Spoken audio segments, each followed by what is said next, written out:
আল্লাহর শুকরিয়া, রাসূল সাল্লাল্লাহু আলাইহি ওয়াসাল্লামের প্রতি দুরূদ এবং আমাদের প্রতি দোয়ার মধ্য দিয়ে ভূমিকা শেষ করে আমি আমার মূল আলোচনার দিকে চলে যাব।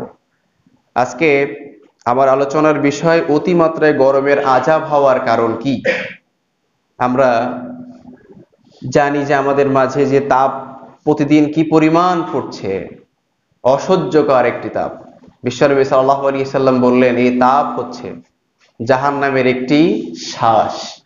কারণ জাহান্নাম, আমরা এই হাদিসটা জানি, এজন্য আমি এটার ব্যাখ্যায় বেশি যাব না। বিশ্বনবী সাল্লাল্লাহু আলাইহি ওয়াসাল্লাম বললেন, জাহান্নাম বছরে দুইবার শ্বাস ছেড়ে দেয়। একটা হলো যখন অতিমাত্রায় শীত আমরা ভোগ করি, দেখা যায় লেপ 4-5টা মুড়ি দিয়েও কাজ হচ্ছে না। এই যে শীতের যে যন্ত্রণা, এটা জাহান্নামের একটা শ্বাস। এবং এখন গরমের মধ্যে এসি দিয়েও দেখা যায় আমাদের কলিজা ঠান্ডা হচ্ছে না, এটা হচ্ছে একটা শ্বাস। এই দুইটা শ্বাস বছরে দুইবার জাহান্নাম ছেড়ে থাকে। তো এখান থেকে মুমিনের জন্য একটি শিক্ষা, যে জাহান্নামের শ্বাস দুনিয়াতে ছাড়ার কারণে যদি এত বেশি যন্ত্রণা হয় আমাদের জন্য, তবে সেই জাহান্নামটা আসলে কতটা বেশি যন্ত্রণাদায়ক, কতটা পীড়াদায়ক, এটা মুমিনের হৃদয়ে ঈমানকে বৃদ্ধি করে। আর যারা মুমিন নয়, তারা চিন্তা করে এই একটা প্রাকৃতিক দুর্যোগ, এ হতেই পারে, এই বলেই তারা তাদের কাজগুলো শুরু করে দিবে, এটা নিয়ে প্রেশান হবে না, চিন্তা করবে না। এটা মুমিন এবং কুফফারের মধ্যে পার্থক্য। যাই হোক, আমরা আজকে জানবো এই গরমটা আসলে কেন কেন এটা হচ্ছে। আল্লাহ সুবহানাহু ওয়া তাআলা সেগুলো আমাদেরকে ধারাবাহিক জানিয়েছেন। যদি সুযোগ হয় আমি ধারাবাহিক সবগুলো বলবো ইনশাআল্লাহ তাআলা। আল্লাহর কাছে সাহায্য চাচ্ছি, দোয়া করছি যেন আল্লাহ পাক আমার কণ্ঠনালীকে হেফাজত করেন এবং সুন্দরভাবে আমার নিজের আমলের উদ্দেশ্যে এবং আপনাদের সকলের উদ্দেশ্যে যেন বলার তৌফিক দান করেন, আল্লাহুম্মা আমিন। আল্লাহ সুবহানাহু ওয়া তাআলা বললেন, জলে এবং স্থলে যত বিপদ আপদ তোমরা দেখতে পাও, এটা এমনিতেই আমি আল্লাহ চাপিয়ে দেই নাই। এটা হচ্ছে যাহরুল ফাসাদি ফিল বাররি ওয়াল বাহর বিমা কাসাবাত আইদিন নাস।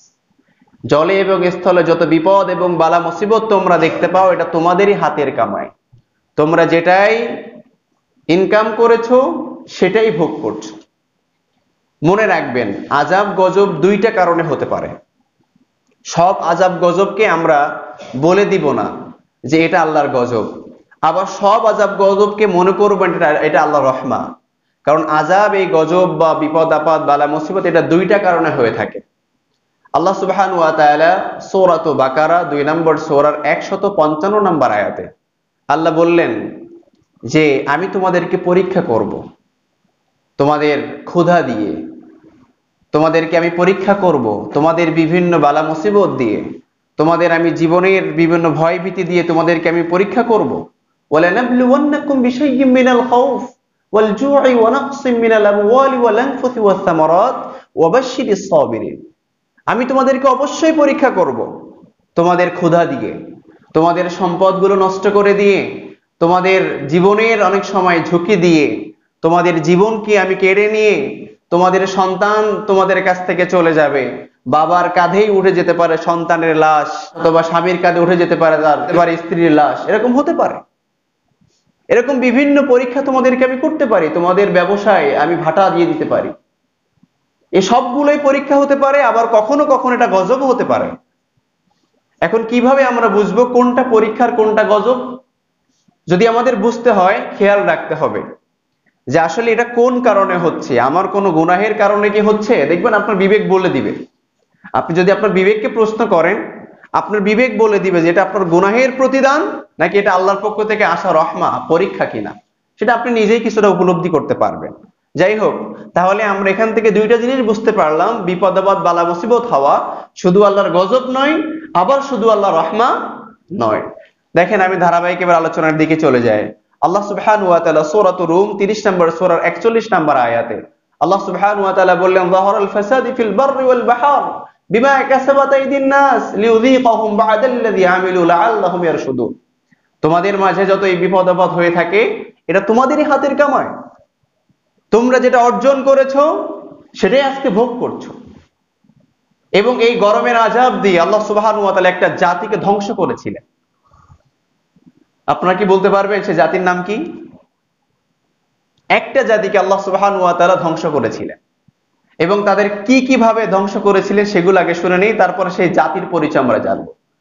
কোন কোন আযাব তাদের উপর এসেছিল আল্লাহ সুবহানাহু ওয়া তাআলা আমাদেরকে জানিয়ে দিয়েছেন। প্রথমে তাদের মাঝে এরকম একটা আযাব এসেছিল যে তাদের প্রচুর পরিমাণে গরমের মধ্যে তারা পড়েছিল, এমনকি তাদের বাতাসটাও পর্যন্ত গরম আসছিল, তারা সহ্য করতে পারতেছিল না।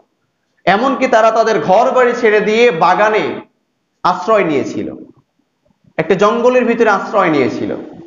তারা কেমন জানি অতিষ্ঠ হয়ে পড়েছিল, তাদের ঘর বাড়িতে ঠিক মতো থাকতে পারতো না। আপনি একটু মিলান তো, তাদের যে গজব যেটা ছিল আমাদের জন্য সেটা হচ্ছে কিনা দেখেন, তাদের সঙ্গে মিলে যাচ্ছে না?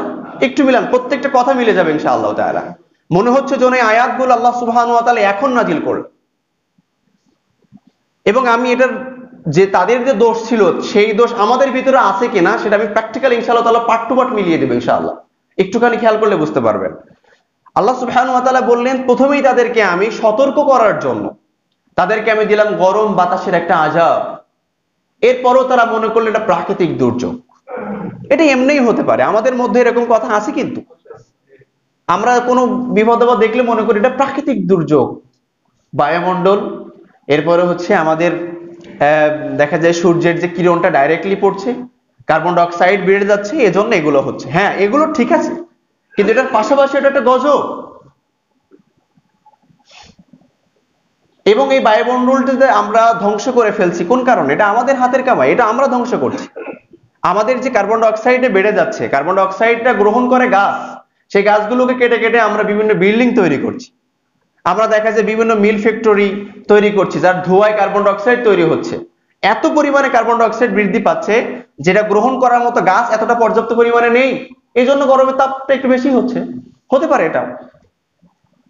এটার পাশাপাশি আবার কি হচ্ছে যে আমরা দেখা যায় বিভিন্ন দেশে যে বোম্বিং গুলো হচ্ছে, বিভিন্ন মিসাইল ছোড়া হচ্ছে, যে ধোঁয়া আছে না, এই যে বারুদের যে আগুনগুলা, এখান থেকে কার্বন ডাই অক্সাইড আসছে, এই যে ধোঁয়া থেকে কার্বন ডাই অক্সাইড আসছে। আর এর মধ্য দিয়েই দেখা যায় আমাদের ভিতরে এই তাপমাত্রাটা বৃদ্ধি পাচ্ছে। এবং শুধু তাই নয়, এই তাপ যে বৃদ্ধি পাচ্ছে, বৃদ্ধি পেতে পেতে বরফগুলো কিন্তু গলতে শুরু করছে। এবং বরফ গলতে গলতে কিছু কিছু জায়গায় দেখা যাবে যদি এরকম তাপ পড়তে থাকে, আমার আশঙ্কা হয় অতি সত্বর আমরা দেখতে পাবো বিভিন্ন ভাবে বিভিন্ন জায়গায় প্লাবিত হয়ে যাবে। এমনকি আমরা জানি রিসেন্টলি দুবাইতে অলরেডি প্লাবিত হয়েই আছে। এটা কোন কারণে আছে সেদিকে আমি যাচ্ছি না, ওদিকে যেতে গেলে ওটা ভিন্ন বিষয়, ওদিকে আমি যাচ্ছি না, আপনার অনেকে অবগত আছে। তো এরকম অনেকগুলো সমস্যার সম্মুখীন হবে যদি এই তাপটা আরো বেশি দিন ধরে থাকে। তো যাই হোক, এগুলো সবই আমাদের হাতের কামাই। আবার কিছু কিছু মানুষের জন্য এটা পরীক্ষাও বটে। এরপরে আসেন তাহলে তাদের যে গজবটা দেওয়া হলো, প্রথমে হচ্ছে কি সতর্কতা স্বরূপ আল্লাহ সুবহানাহু ওয়া তাআলা তাদেরকে সতর্ক করার জন্য তাদের মাঝে প্রথমেই গরম বাতাসের একটা আযাব দিলেন। এবং মনে রাখবেন, আল্লাহ সুবহানাহু ওয়া তাআলা কোনো জাতিকে একবারে ধ্বংস করে দেন না। প্রত্যেকটা জাতিকে আল্লাহ ছোট ছোট কিছু বালা মুসিবত দেন, যাতে করে তারা ফিরে আসে। সে কথা আল্লাহ সুবহানাহু ওয়া তাআলা এখানেই বলেছেন সূরা রুমের 41 নম্বর আয়াতের লাস্টের অংশে, লিইউযীকাহুম বা'দাল্লাযী আমিলু লাআল্লাহুম ইয়ারশুদুন, যাতে করে তোমরা পরিশুদ্ধ হতে পারো, যাতে করে তোমরা ফিরে আসতে পারো। এজন্য আমি আল্লাহ তোমাদের মাঝে বিভিন্ন বালা মুসিবত দিয়ে থাকি। কিন্তু আমরা ফিরে তো আসি না, বরং আমাদের মানে গুনাহের মাত্রাটা আরো জোরে বৃদ্ধি পেয়ে যায়। বিষয়টা তেমন কিনা? তাহলে তাদের মাঝে প্রথমে আসলো গরম বাতাসের আযাব। এবং এই দলিলটা আপনি কোথায় পাবেন? সূরাতুশ শূরা 26 নম্বর সূরার 189 নম্বর আয়াতের মধ্যে আল্লাহ সুবহানাহু ওয়া তাআলা এই কথাটা বলেছেন। তো তিনি যখন আল্লাহ সুবহানাহু ওয়া তাআলা গরম বাতাস দিলেন, তারা ঘরের ভিতরে থাকতে পারলো না, তারা দেখা যায় বনের ভিতরে চলে গেল। এরপরেও তারা তাদের গুনাহের মাত্রা যেন কমাচ্ছে না, দিন দিন বাড়ায় চলছে। পরবর্তীতে আল্লাহ সুবহানাহু ওয়া তাআলা তাদের মাঝে কি করলেন? একটা মেঘ এনে দিলেন। একটা মেঘ চলে আসলো এবং তারা মনে করলো যে না, এখানেই মনে হয় আমরা ছায়া পাবো, যে কোনো ছায়া এখন পাচ্ছি না, তাপ কমছে না। তাদের মধ্যে দুই একজন সেই ছায়ায় অবস্থান করলো। অবস্থান করার পরে তারা দেখলো যে না, আসলে ওখানে অন্য জায়গার তুলনায় মেঘের ছায়া একটু ঠান্ডা আছে। তারা সবাই ওখানে একত্রিত হলো। একটু মিলাবেন, ভালো করে মিলান। তারা সবাই ওখানে কি করলো? একত্রিত হলো। একত্রিত হওয়ার পরে আল্লাহ সুবহানাহু ওয়া তাআলা তখন একটু ঠান্ডা বাতাসও দিলেন। এবং তখন মানে বজ্রপাত হওয়া বা বিভিন্ন ভাবে বিকট আওয়াজ হতে শুরু করলো আসমানে, যেমন বজ্রপাত হলে আওয়াজ হয় না, এরকম মেঘের যে আওয়াজ, বিশাল আওয়াজ হতে শুরু করলো। তারা মনে করলো যাকে আওয়াজটা তো এমনি বজ্রপাতের আওয়াজ, বৃষ্টি হওয়ার আগে এগুলো হতেই পারে। তারা এগুলো চিন্তা করলো, কানে আঙ্গুল দিয়ে ওখানেই তারা থাকলো যেন এখন বৃষ্টি হবে। এবং তাদের মাঝে যে নবী এসেছিল, সেই নবী তাদেরকে সতর্ক করেছিল বটেই, কিন্তু তারা কোনোভাবে তাকে তোয়াক্কা করলো না। এবং যখন দেখলো মেঘ, তখন বলল, কই তোমার আল্লাহ নাকি গজব দিবে, সে গজব তো এখন কিছু আর আসে না, এখন তো কই আমাদের মাঝে তো বৃষ্টি হচ্ছে, কই তোমাদের গজব। ঠিকই আল্লাহ সুবহানাহু ওয়া তাআলা তাদেরকে কি করলেন, তখন এমন বজ্রপাত দিলেন, এমন আওয়াজ হলো যে আওয়াজের মধ্য দিয়ে তাদের সকলের কানটা বাস্ট হয়ে গেল, তাদের হৃদয় যেন ছিন্ন বিচ্ছিন্ন হয়ে গেল। আল্লাহ সুবহানাহু ওয়া তাআলা বলছেন, ওয়া আখাযাতিল্লাযীনা যালামু সাইহাতু, আল্লাহ সুবহানাহু ওয়া তাআলা এমন জোরে আওয়াজ করলেন, এমন জোরে আওয়াজ দিলেন, তারা কি হলো, ফাসবাহু ফি দিয়ারিহিম জাসিমিন, তারা কেমন জানি একে অন্যের উপর হয়ে চিৎকার হয়ে পড়ে গেল। এরপরে তারা চলে গেল তাদের ঘরের ভিতরে। আর ঘরের ভিতরে যখনই চলে গেল, তখনই আল্লাহ সুবহানাহু ওয়া তাআলা প্রথমে তাহলে কি দিল, গরম বাতাস, এরপরে মেঘ এনে দিল, ওখানে জড়ো করলো। এরপরে যখন তারা তাদের বাসায় ঘরের দিকে চলে গেল, তখনই আল্লাহ সুবহানাহু ওয়া তাআলা দিলেন ভূমিকম্প। দেখেন সে কথাটাও আল্লাহ বললেন। আমি যে বললাম বিকট আওয়াজ, এই কথাটা কোথায় আছে? সূরা হুদ 11 নম্বর সূরা 94 নম্বর আয়াতের মধ্যে আল্লাহ এই বিকট আওয়াজের কথা বলেছেন, এই মেঘের কথা বলেছেন। এরপরেই সূরা আরাফ 7 নম্বর সূরা 91 নম্বর আয়াতের বর্ণনায় আল্লাহ সুবহানাহু ওয়া তাআলা বললেন, তারপর তাদেরকে আমি কি করলাম, ভূমিকম্প দিলাম, ভূমিকম্প দিয়ে তাদেরকে ধ্বংস করে দিয়ে দিলাম। দেখবেন আমাদের মাঝে, আমার মনে হচ্ছে বিশ্বনবী সাল্লাল্লাহু আলাইহি ওয়াসাল্লামের হাদিস এবং কোরআন থেকে যতটুকু আমি লেখাপড়া করে বুঝেছি, অতি সত্বর প্রচুর পরিমাণে ভূমিকম্প হতে যাচ্ছে।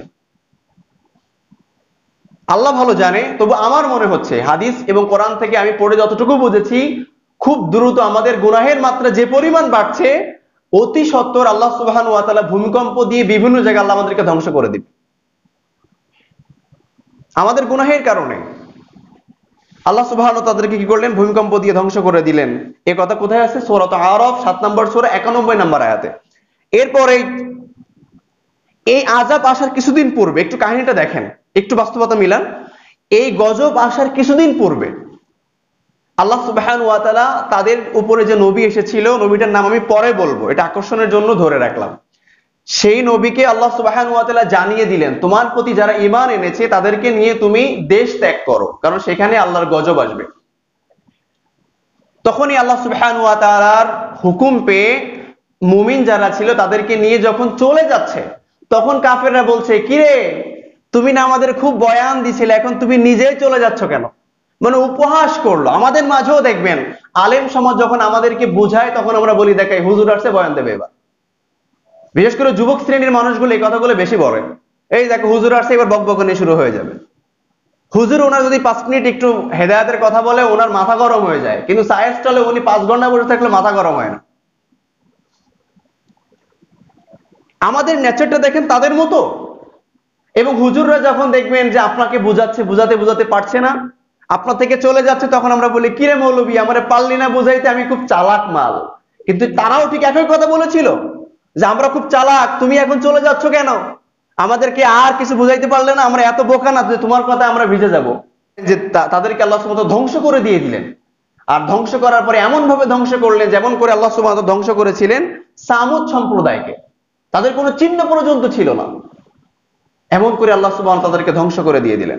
এখন প্রশ্ন হলো যে আল্লাহ সুবহানাহু ওয়া তাআলা তাদেরকে যে ধ্বংস করে দিলেন, তাদের নামটা কি, সেটা কারা? পরিচয় জানতে ইচ্ছে করছে না? যে এই শ্রেণী কারা ছিল? এই শ্রেণীর 3টা নাম পাওয়া যায়। একটা হলো আসহাবে আইকা, আরেকটা হচ্ছে কওমে মাদিয়ান, আর কওমে শুআইব। 3টা নাম পাওয়া যায় কোরআনে। আসহাবে আইকা শব্দটা 4 জায়গায় ইউজ করা হয়েছে, যেমন সূরাত হিজর 15 নম্বর সূরার 78 নম্বর আয়াতে, এবং সূরাত শূরা 26 নম্বর সূরা 176 নম্বর আয়াতে, সূরাত সাদ 13 নম্বর আয়াতে, সূরাত কফ 14 নম্বর আয়াতে। এই 4 জায়গায় আল্লাহ সুবহানাহু ওয়া তাআলা তাদেরকে পরিচয় দিয়েছেন আসহাবে আইকা বলে। আসহাবে আইকা বলার কারণ কি? প্রশ্ন আসতে পারে, কেন তাদেরকে আসহাবে আইকা বলা হলো? আসহাবে আইকা বলার কারণ হচ্ছে, আসহাবে আইকা শব্দের 2টা অর্থ। মুফাসসিরগণ বলেছেন একটা অর্থ হচ্ছে যে তারা যখন রৌদ্রের তাপে সহ্য করতে পারছিল না, তখন তারা চলে গিয়েছিল বাগানে। আর বাগানের ভিতরে, জঙ্গলের ভিতরে যখন তারা চলে গিয়েছিল, কারণ আমরাও কিন্তু চাই যে একটু ছায়ার দিকে যেতে, আমাদের অবস্থা এখন এমন যে একমাত্র এসির বাতাস ছাড়া আমাদের জন্য আর কোনো ছায়া নেই, কারণ গাছগুলো তো আমাদের কাছে এখন নেই। সুবহানাল্লাহ বিহামদি। এখন তারা কিন্তু আমাদের চেয়ে আরো একটু ভালো জায়গা পেয়েছিল। তারা যখন জঙ্গলের ভিতরে চলে গেল, তখন তাদেরকে এই জঙ্গলে যাওয়ার কারণে তাদেরকে নাম দেওয়া হলো যে জঙ্গলের বসবাসকারী বা আসহাবে আইকা। অথবা আরেকটা নাম পাওয়া, তাদের নামকরণ করার আরেকটি কারণ হচ্ছে যে সেইখানে একটি আইকা নামে একটা গাছ ছিল, যে গাছের তারা পূজা করত। সেখানে জঙ্গলের ভিতরে, বনের ভিতরে একটা গাছ ছিল, যে গাছের নাম কি ছিল? আইকা। এবং সেই গাছের তারা পূজা করত, এই কারণেই তাদেরকে বলা হয় আসহাবে আইকা। এবং তাদের আরেকটি নাম ছিল আসহাবে মাদিয়ান, কওমে মাদিয়ান। এই কওমে মাদিয়ান বলার উদ্দেশ্য হলো তারা যেখানে বসবাস করত সেই জায়গাটার নাম হচ্ছে মাদিয়ান। এবং তাদের মাঝে যে নবী এসেছিল সেই নবীর নাম হচ্ছে শুআইব আলাইহিস সালাতু ওয়াস সালাম, যিনি মূসা আলাইহিস সালাতু ওয়াস সালামের শ্বশুর। এই শুআইব আলাইহিস সালাতু ওয়াস সালাম তিনি তাদের মাঝে আসার কারণেই তাদেরকে বলা হয় আসহাবে শুআইব বা কওমে শুআইব। তাহলে তাদের তিনটা নাম আমরা পেলাম, একটা হলো আসহাবে আইকা, আরেকটা হলে আসহাবে শুআইব বা কওমে শুআইব, আরেকটা হচ্ছে কওমে মাদিয়ান। এই তিনটা নাম আমরা পেলাম। এবার আসেন তাদের পরিচয় আমরা জানলাম। তাদের মাঝে এখন প্রশ্ন আসতে পারে, তাদের মাঝে যে নবীটি এসেছিল তিনি কি তাদেরকে কিছু বলেননি? তাদের কি ভালোভাবে দাওয়াত দেননি? তারা কেন এত বেশি ধ্বংস হয়ে গেল? হ্যাঁ, তাদের মাঝে নবী এসেছিল, কিন্তু সেই নবীর সঙ্গে তারা ভালো ব্যবহার করেনি এবং তাদের উদ্ধত্ততা এত বেশি বৃদ্ধি পেয়েছিল যেটার কারণে আল্লাহ সুবহানাহু ওয়া তাআলা তাদেরকে ধ্বংস করেছিলেন। এবার আসেন তাদের আচরণের সঙ্গে আমাদের আচরণটা একটু মিলাই। আমি এই ঘটনাটা কেন এত এই সময় কেন কালেক্ট করলাম, কারণ আমি দেখতে পেলাম যে তাদের অভ্যাসের সঙ্গে আমাদের অভ্যাসের হুবহু মিল আছে। এবং আমার ভয় হচ্ছে যে এই গরম আযাব আল্লাহ পাক আমাদের জন্য কোনো কঠিন বিপদের সম্মুখীন করে দেন কিনা। আল্লাহ পাক আমাদেরকে হেফাজত করুক, আমরা দোয়া করি। এই জন্য জাতিকে সতর্ক করা, সেই শুআইব আলাইহিস সালাম এখন আসবেন না। এখন দায়িত্ব হচ্ছে আমি জ্ঞানে কম হলেও আমার বা আমাদের মতো আলেম সমাজের। এই জন্য আমার জায়গা থেকে আমি দায়ী মুক্ত হওয়ার জন্য কথাগুলো আপনাদেরকে শোনাচ্ছি, একটু মনোযোগ দিয়ে শুনবেন তাদের অভ্যাসগুলো কি ছিল। প্রথমে যখন তাদের মাঝে হযরত শুআইব আলাইহিস সালাম আসলেন, তিনি তখন তাদেরকে দাওয়াত দিলেন। কি দাওয়াত দিলেন? যে বিষয়টা, যে ঘটনাটা সরাসরি আল্লাহ সুবহানাহু ওয়া তাআলা সূরা আরাফে 85 নম্বর আয়াতে বর্ণনা করেছেন। সূরা আরাফ 7 নম্বর সূরা 85 নম্বর আয়াতের বর্ণনায় আল্লাহ সুবহানাহু ওয়া তাআলা বর্ণনা করছেন। তিনি কি বললেন দেখেন, ওয়াইলা মাদআনা আখাহুম শুআইবান ক্বালা ইয়া কওমি ইবুদুল্লাহ। আল্লাহ সুবহানাহু ওয়া তাআলা বলেন তাদের মাঝে আমি পাঠিয়েছিলাম হযরত শুআইব আলাইহিস সালামকে, এবং তিনি তখন বললেন হে আমার কওম, হে আমার জাতিরা। আল্লাহ এখানে বলছেন আখাহুম, হে আমার ভাই। আল্লাহ বলছেন তাদের মাঝে তাদের ভাই হিসেবে পাঠিয়েছিলাম। কারণ আমি যদি বলি হে আমার মুসল্লিরা, এই কথাটা কেমন হয়? আর যদি বলি হে আমার ভাই, দুইটা কথার মধ্যে কোনটা আন্তরিকতা বেশি বলেন তো? অবশ্যই ভাই। ঠিক শুআইব আলাইহিস সালাম তিনি তখন বললেন হে আমার ভাই, হে আমার কওমের লোকেরা, হে আমার প্রিয় মানুষেরা, আমি তোমাদেরকে অনেক বেশি ভালোবাসি। তোমরা কি করো? কওমি ইবুদুল্লাহ। তখন তিনি বললেন যে তোমরা আল্লাহর ইবাদত করো। প্রথম কথা কি ছিল? তোমরা আল্লাহর ইবাদত করো। একটু ভালো করে শুনেন, প্রত্যেকটা কথার লজিক আছে, একটুখানি খেয়াল করলে বুঝতে পারবেন ইনশাআল্লাহ তাআলা। আল্লাহ সুবহানাহু ওয়া তাআলা বললেন যে তিনি তখন দাওয়াত দিলেন হে আমার ভাইরা, তোমরা আল্লাহর ইবাদত করো। তারপরে কেন আল্লাহর ইবাদত করার কথা বললেন? কারণ তারা ইতিপূর্বেই কি কাজ করেছে বলেন তো? ওই যে গাছের পূজা করেছে।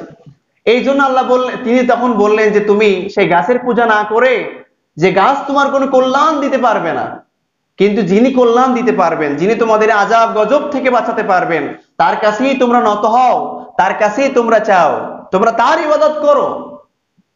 তারপরে কাহিনীগুলো দেখেন, এই কথা বলার পরেই কি হয়ে গেল সেগুলো আমি ধারাবাহিক বলছি, খেয়াল করেন।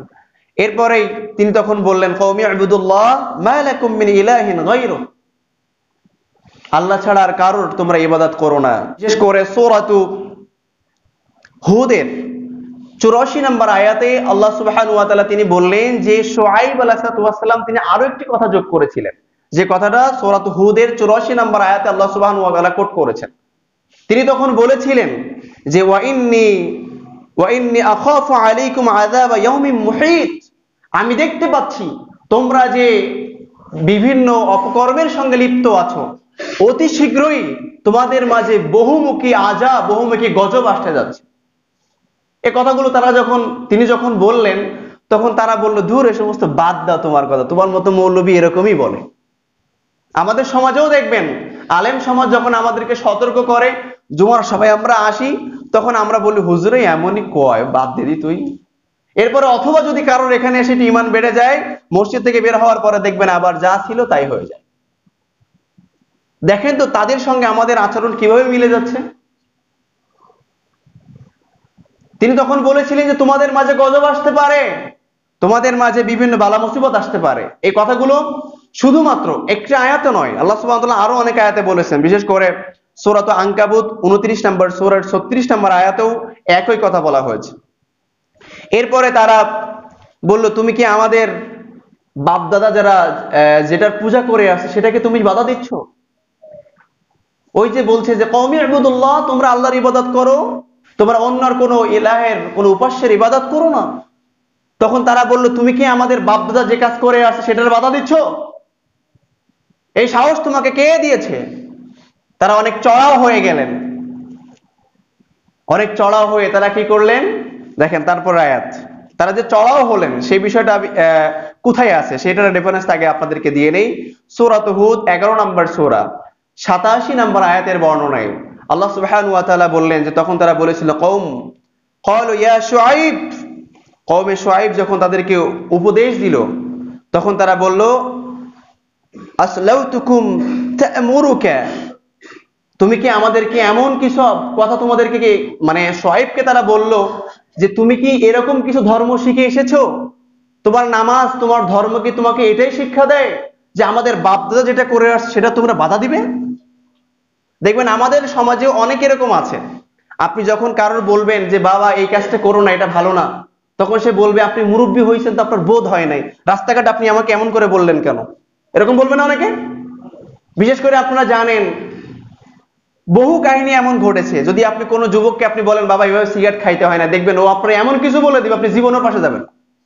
যদি আপনি কোনো মেয়েকে বলেন মা এইভাবে ড্রেস পরতে হয় না, দেখবেন ও আপনাকে এমন কিছু বলে দিবে এবং সেইগুলো মিডিয়া আবার ছাপাবে। কিন্তু মুসলিমদের উপরে বিভিন্ন নির্যাতনের কথা মিডিয়া ছাপাবে না। আপনারা জানেন গত সপ্তাহ প্রায় 10-12 দিন হয়ে গেছে, ফরিদপুরের মধুপুরে 2টা বা 3টা যুবককে হিন্দুরা মন্দির পোড়ানোর অভিযোগে তাদেরকে হত্যা করে ফেলেছে পিটায়। এই কাহিনী শুনছেন না? কয়জনে শুনছেন? কোন মিডিয়া এটা বলছে ঠিক মতো? বলেন নাই।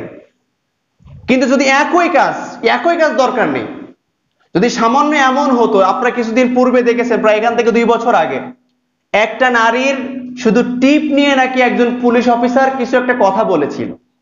আসলে এই বিষয়টা সত্য না, এটার খোল খবর আলহামদুলিল্লাহ আমি জানি। আসলে এই বিষয়টা সত্য না, এটা সাজানো একটা নাটক ছিল।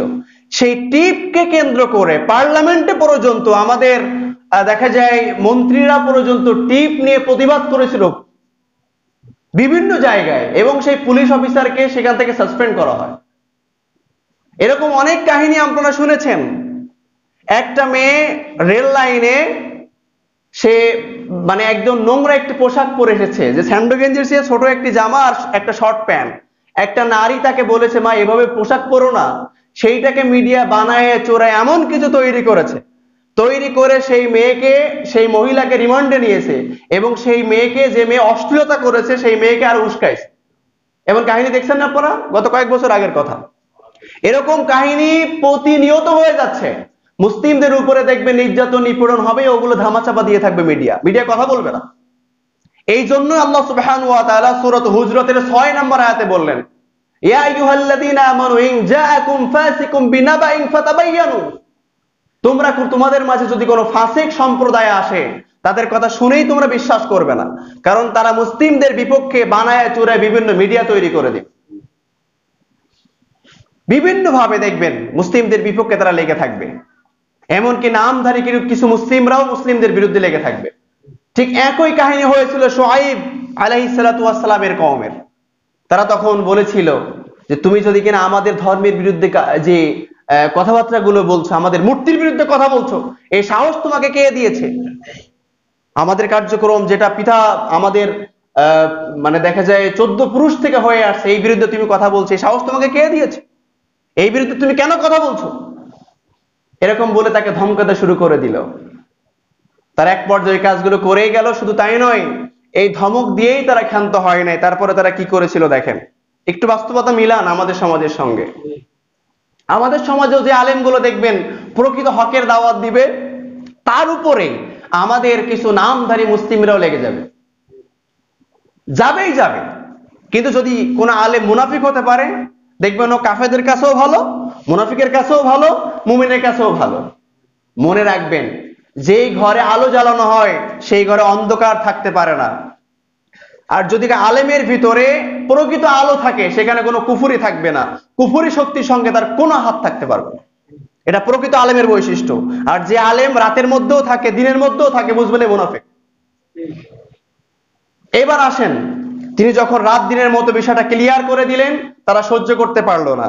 তারপরে তারা কি করে দিল, প্রথমে তো ধমক দিল, ধমক দেওয়ার পরেও দেখলো শুআইব আলাইহিস সালাম তিনি তার জায়গা থেকে সরে আসলেন না। তারপরে তারা এবার ধমক দেওয়া শুরু করে দিল। তারা তখন বলল, সূরা আরাফের বর্ণনায় 7 নম্বর সূরা 90 নম্বর আয়াতে, আমি শুধু অর্থটাই বলছি কারণ সময় সংক্ষেপ, মোটামুটি আমি ঘটনা শেষ করতে পারবো না, শুধু রেফারেন্স গুলো বলে আমি ঘটনাগুলো বলে যাচ্ছি। তারপরে তারা কি করলো, তারা তখন বলল যে যদি কিনা তোমার এখানে কোনো জাতি না থাকতো, তোমার কোনো আত্মীয় স্বজন না থাকতো, তবে আমি তোমাকে একেবারে করে ফেলতাম, তোমাকে রজম করে ফেলতাম। রজম করা মানে হচ্ছে নাভি পর্যন্ত গেড়ে দিয়ে পাথর নিক্ষেপ করে হত্যা করা। চিন্তা করে দেখেন, যখন ধমক দিয়ে কাজ হলো না, তখন তারা কি করলো, শুআইব আলাইহিস সালামকে বলল তোমাকে রজম করে ফেলতাম। তাকে রজম করে দেওয়ার হুমকি দেওয়া হলো। এবং তারা তারপরেও দেখলো যে না, কাজ হচ্ছে না।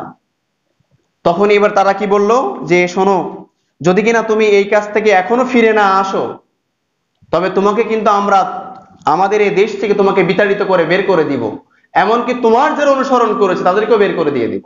এই কথাটা কোথায় আছে? সূরা আরাফ 7 নম্বর সূরার 88 নম্বর আয়াতে। এবং আগের যে কথা তাকে রজম করে দিবে, এই কথাটা আছে সূরা হুদ 11 নম্বর সূরার 91 নম্বর আয়াতে। তারপরে দেখেন তারা কি করলেন, হত্যার হুমকি দিল, দিয়ে চিন্তা করলো যে না, এখানে আত্মীয় স্বজনরা আছে। যেমন ধরে নেন আপনার কোন আত্মীয় স্বজন, সে অনেক অন্যায় করে ফেলেছে, এরপরও আপনার সামনে গিয়ে তাকে কেউ হত্যা করলে আপনি সহ্য করতে পারবেন? তারা ঠিক একই কথা বলেছিল যে তোমার আত্মীয় স্বজনরা যদি এখানে না থাকতো, তোমাকে আমরা রজম করে ফেলতাম, তোমাকে আমি হত্যা করে ফেলতাম। কিন্তু তারা সেটা পারলো না আত্মীয় স্বজনের কারণে। এরপরেই তারা কি করলো, বললো যে তোমাদেরকে কিন্তু আমরা বের করে দিয়ে দিব। এরকম অনেক কথা তারা বললো। এমনকি তারা যখন অতিমাত্রায় বিভিন্ন অন্যায়ের সঙ্গে লিপ্ত হয়ে গেল, তখনই আল্লাহ সুবহানাহু ওয়া তাআলা তাদেরকে ধ্বংস করে দিলেন। কিন্তু মজার একটি বিষয় হচ্ছে, তারা যে এতক্ষণ ধরে যে কাজগুলো করেছে, এই কাজগুলো কিন্তু তাদের মূল অন্যায় ছিল না। মনে রাখবেন, একটা অন্যায়কে যদি ধামাচাপা দিতে হয়, একটা অন্যায় করতে গেলে ওর সঙ্গে আরো অনেকগুলো অন্যায় করতে হয়, তাছাড়া সেই অন্যায়টাকে ঠিক মতো সফলভাবে করা যায় না। তো তাদের মূল অন্যায় কিন্তু যে নবীকে হুমকি দেওয়া, হত্যা করার হুমকি দেওয়া, দেশ থেকে বের করে দেওয়া, তার উপর নির্যাতন করা, এগুলো তাদের মূল অন্যায় ছিল না। তাদের মূল অন্যায় কি কি ছিল, এবার সেগুলো আসেন একটু খেয়াল করি। তাদের মূল যে অন্যায়টা ছিল, একটা হলো মূর্তি পূজা করা, 2 নাম্বারটা হচ্ছে বান্দার হক নষ্ট করা, 3 নাম্বারটা হচ্ছে ওজনে কম দেওয়া। একটু খেয়াল করেন, আমি বাস্তবতা একটু মিলাবো ইনশাআল্লাহ তাআলা। ওজনে কম দেওয়া। 4 নাম্বারটা ছিল ফাসাদ সৃষ্টি করা। এবার একটু বাস্তবতা একটুখানি মিলান, অনেকের ঘুম চলে আসছে, একটু খেয়াল করেন, একটুখানি মিলান যে বাস্তবতা তাদের সঙ্গে আমাদের কিভাবে মিলে যাচ্ছে। এবার খেয়াল করেন, প্রথম অন্যায় ছিল মূর্তি পূজা করা। দেখেন তো আমরা মূর্তি পূজার সঙ্গে জড়িত আছি কিনা। আমাদের সমাজে ভাস্কর্য নামে একাধিক মূর্তি আছে, আমাদের সমাজে শহীদ মিনারের নামে একাধিক মূর্তি আছে, আমাদের সমাজে কবরের নামে একাধিক মূর্তি আছে। আমাদের সমাজে অনেকের স্মৃতিসৌধ হিসেবে একাধিক মূর্তি আছে। এছাড়াও আমরা আরো অনেক মূর্তির সঙ্গে জড়িত আছি। আমাদের ঘরেও অনেকে ছবি টানায় রাখছে আর বলছে এটা আমার বাবার ছবি, এটা আমার মায়ের ছবি। স্মৃতি হিসেবে আপনি রেখেছেন, ওই ঘরটাকে আপনি রহমতের ফেরেশতা থেকে বঞ্চিত করেছেন। এরকম একাধিক মূর্তি আমি রেখেছি, একাধিক স্মৃতি রেখেছি। বাস্তবতা মিল আছে কিনা দেখেন, অবশ্যই। দ্বিতীয়ত কি আছে, যে তারা বান্দার হক নষ্ট করত। বান্দার হক নষ্ট করা কেমন? ওজনে কম দেওয়া, এটা তার মূল একটি পেশা ছিল। ওজনে কম দেওয়া, খাদ্যে ভেজাল দেওয়া, সিন্ডিকেট করা, খাবার মজুত করে মার্কেটে দাম বাড়িয়ে দেওয়া, এই কাহিনীগুলো আমাদের সমাজে আছে কিনা? শুধু তাই নয়, আপনি খেয়াল করলে একটু দেখতে পাবেন এই গরম কিন্তু শুরু হয়েছে আপনার 20 রমজানের পর থেকে। খেয়াল করে দেখেন, 20 রমজানের পর থেকে না? পর থেকে। কিন্তু রমাদান আল্লাহ পাক কিছুটা হলো রহম করেছিলেন, কিন্তু রমাদানের পর থেকে আরো বেশি তাপ বেড়ে গেছে।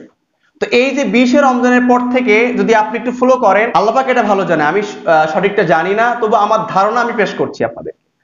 আপনি দেখেন রমাদানের লাস্টের দিকে বিভিন্ন বিজনেসম্যান যারা ছিলেন, তারা চেয়েছিলেন খাদ্য বা বিভিন্ন পণ্যের মজুত করে তার দাম বাড়িয়ে দিতে, এবং সত্যি দিয়েছিল, তাই দেয়নি?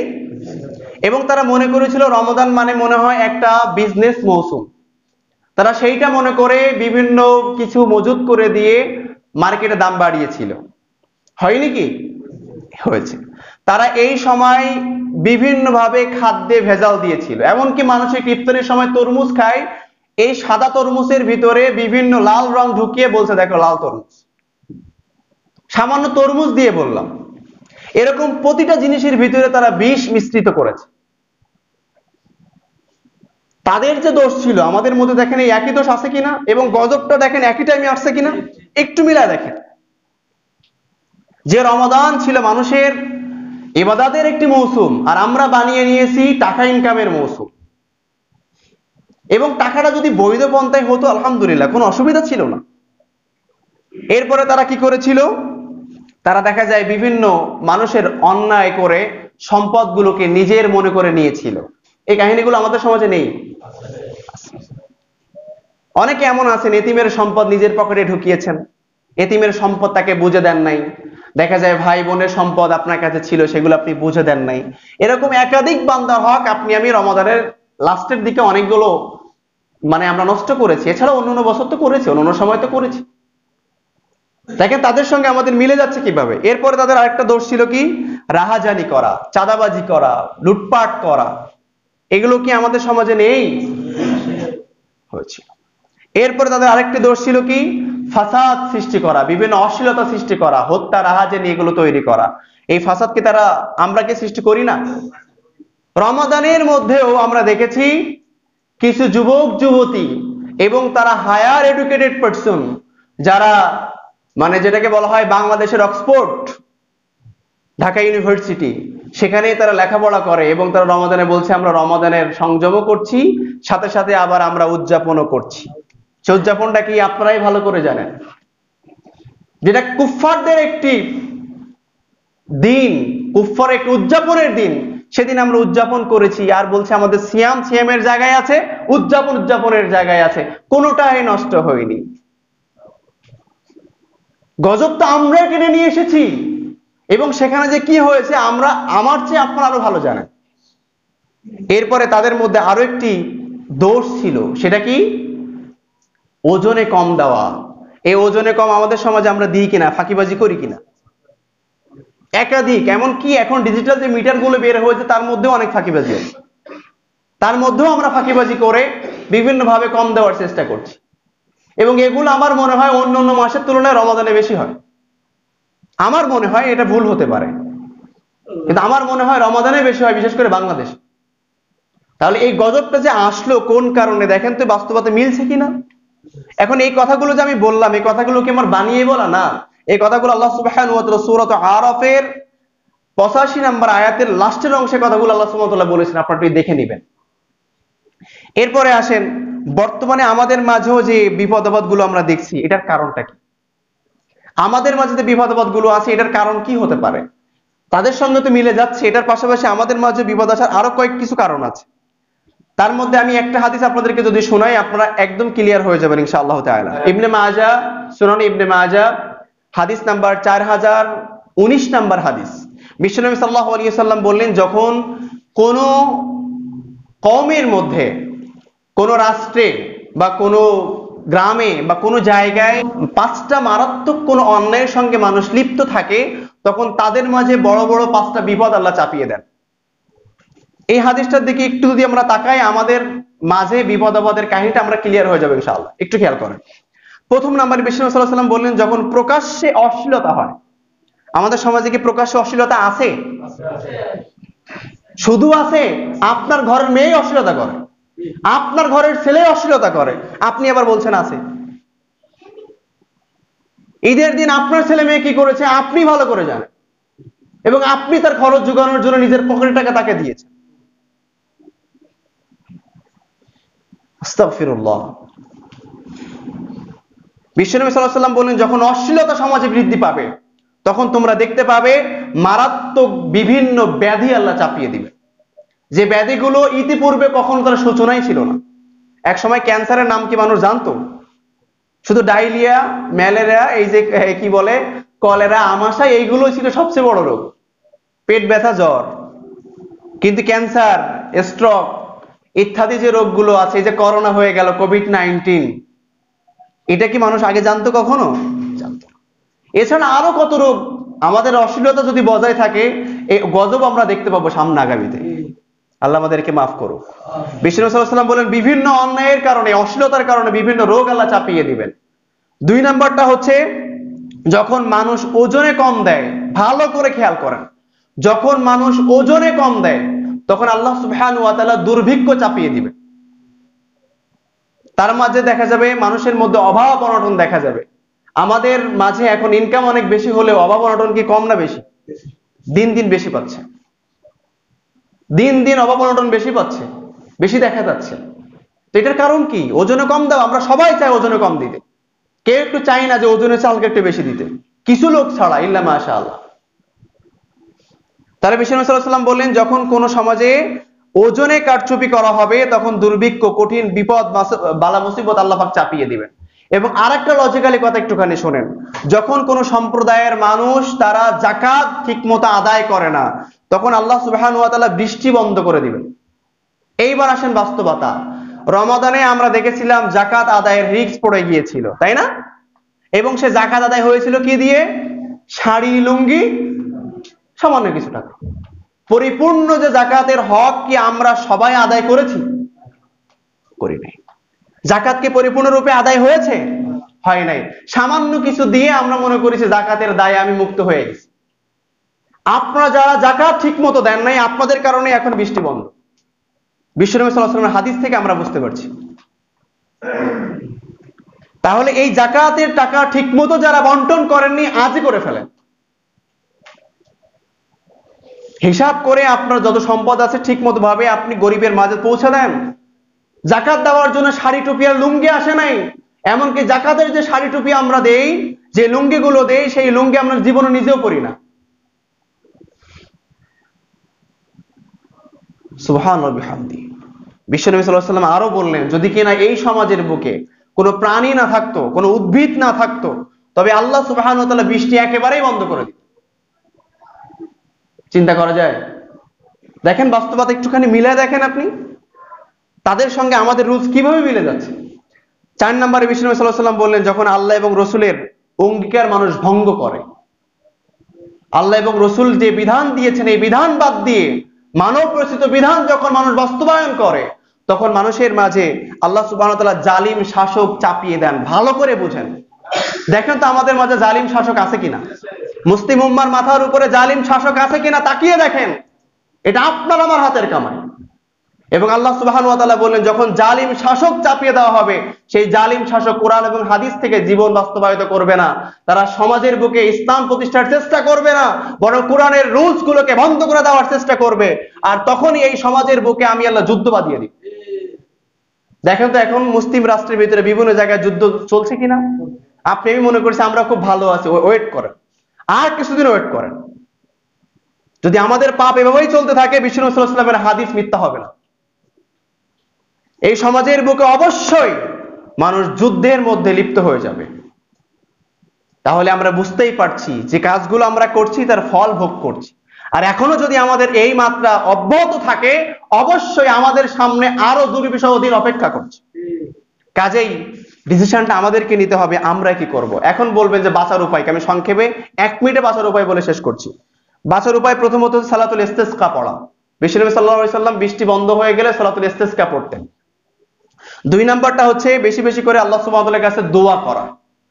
বেশি বেশি করে বিশ্বনবী সাল্লাল্লাহু আলাইহি ওয়াসাল্লাম দোয়া করতেন, আল্লাহুম্মা সাইয়্যিবান নাফিআ, আমাদেরকে উপকারী বৃষ্টি দাও। এছাড়া অনেক দোয়া আছে, আমরা সেই দোয়াগুলো করতে পারি। বিশেষ করে বুখারীর বর্ণনায় 975 নম্বর হাদিসে এই দোয়া আছে। আবু দাউদের বর্ণনায় 1173 নম্বর হাদিস, 74, 75, 76 অনেকগুলো দোয়া এর ভিতরে আছে।